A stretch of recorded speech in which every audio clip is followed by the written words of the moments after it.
통가 화산 분출 수개월 지속할 수도 있다.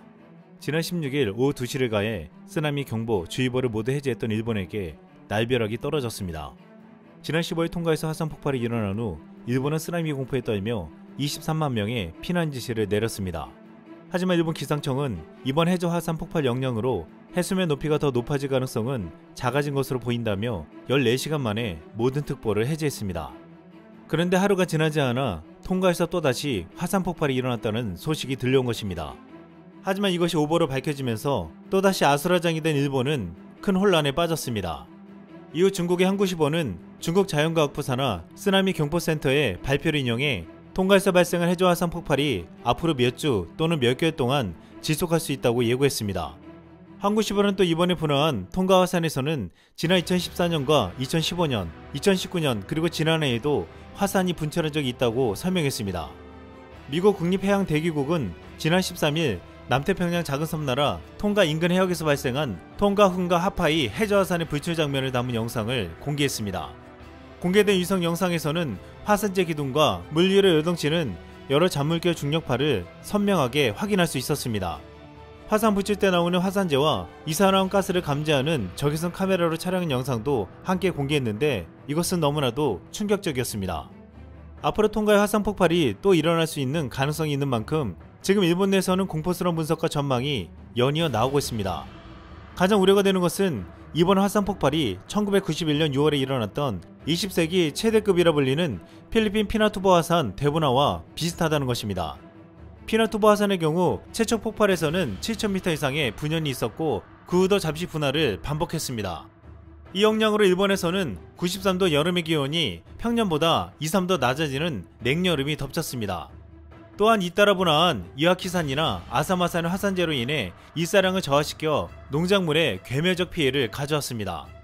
이번에 통가 화산 폭발은 피나투보 화산의 첫 분연보다 훨씬 높고 통가 제도에서의 대규모 화산 분화는 아직 1월이기 때문에 그 영향이 올해도 크게 올 수 있다며 일본은 큰 우려를 하고 있습니다.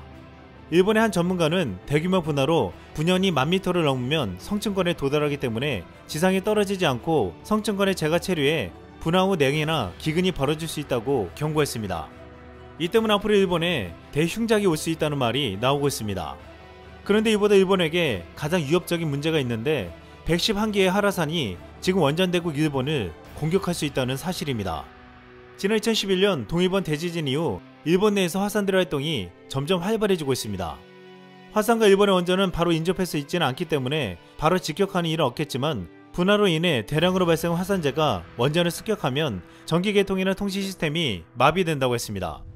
결국 이렇게 해서 원전의 제어가 불가능해지면 멜트다운이 일어나 노심이 파괴되어 방사능이 유출될 수 있다고 했습니다.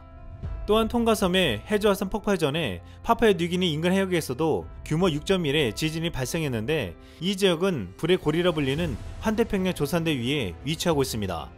최근 들어 연초부터 인도네시아와 페루, 대만 등 환태평양 주변의 규모가 크고 작은 지진과 화산활동이 이어지면서 대지진 등의 자연재해가 나타나는 전조 증상이 아닌지 우려의 목소리가 이어지고 있습니다.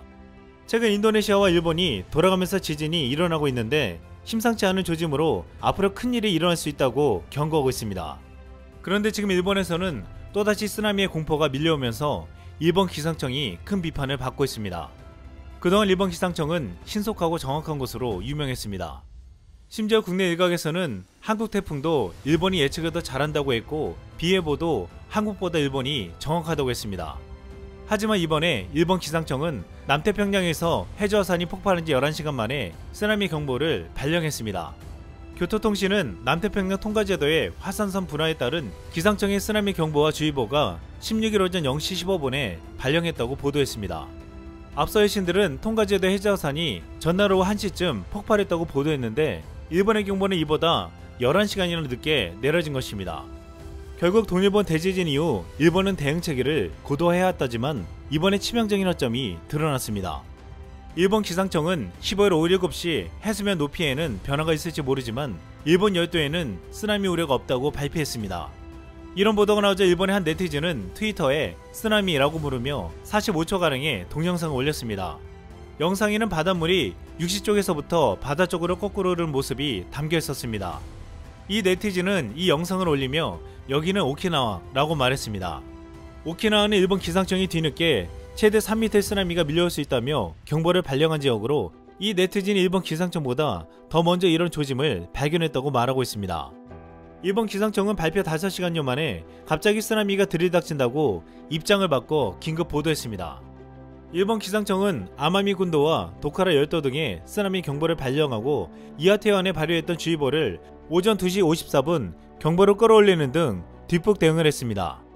일본 기상청은 특히 통가에서 80cm의 쓰나미 경보가 발령된 뒤에도 일본 열도에는 쓰나미 우려가 없다고 발표했다가 뒤늦게 경보를 발령한 것입니다.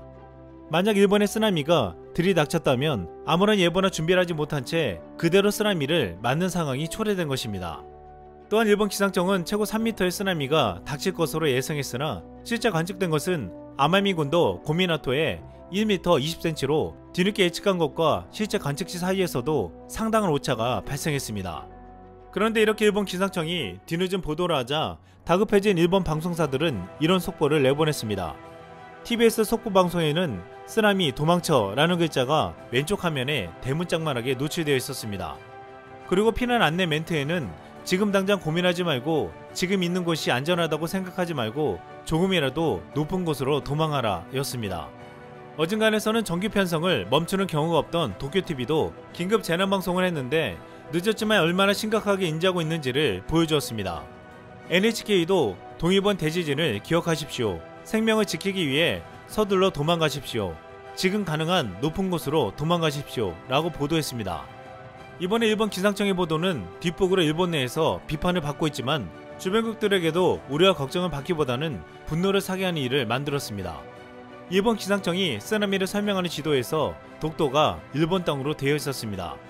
국내에서는 쓰나미 경보가 내렸음에도 독도를 자신들의 땅으로 끼워 넣었는데 어이가 없다는 반응을 보였습니다. 일본 기상청은 이뿐만 아니라 주변국과 영토 분쟁을 하고 있는 쿠릴 열도와 센카쿠 열도도 자국의 땅으로 표기했습니다. 일본은 쓰나미 위험에서 주변국들의 도움이 필요함에도 불구하고 기상청에서 내보낸 지도 한 장으로 주변국들이 진심으로 걱정하고 우려하는 마음을 사라지게 만들었습니다. 앞으로 일본은 지진과 쓰나미, 화산 폭발이라는 재해를 거를 수 없는 상황에 직면하게 되면서 많은 국민들이 희생당하고 난민들이 발생할 것이라고 말하고 있습니다. 그런데 이 시점에서 일본 부총리인 아소다로의 과거 발언이 다시 회자되고 있습니다. 아소다로는 한반도 유사시 난민 10만 명이 예상된다며 그렇게 되면 향후 한반도에서 대량 난민이 일본으로 몰려올 수 있다고 했습니다. 그런데 그들은 무장 난민일지 모른다면서 그들이 오면 경찰이 대응할 것인가, 자위대가 방위 출동할 것인가, 사살할 것인가를 진지하게 생각해야 한다는 망언을 안겼습니다. 다른 사람도 아닌 현직 부총리이자 실세인 일본의 정치인이 이런 말을 했다는 것은 지금 일본 정부의 생각이 어떤지를 알 수 있다고 말하고 있습니다. 이런 일본의 과거 행태로 인해 이번에 다시 일본에 쓰나미가 찾아오면 인도적으로 일본을 도와한다는 목소리가 있지만 이번에는 도와줘서는 안 된다는 목소리도 나오고 있습니다. 일본은 이번에 쓰나미뿐만 아니라 후지산도 당장 폭발할 수 있다고 경고받고 있습니다. 그런데 한국이 안전할 수 있는 중요한 이유는 일본 열도가 지진의 충격을 대부분 흡수해줬기 때문이라고 했습니다. 일본 네티즌은 일본이 그동안 식민 지배와 역사 왜곡 등 한국에 수많은 피해를 줬지만 유일하게 도움을 주는 것이 있다면 이 한 가지라고 했습니다. 하지만 일본이 쓰나미 보도에 독도를 자국 영토로 끼워 넣자 분노한 한 국내 네티즌은 일본을 이렇게 응원했습니다. 열심히 버텨서 방파제가 되어주길. 이상 쓸멍이었습니다.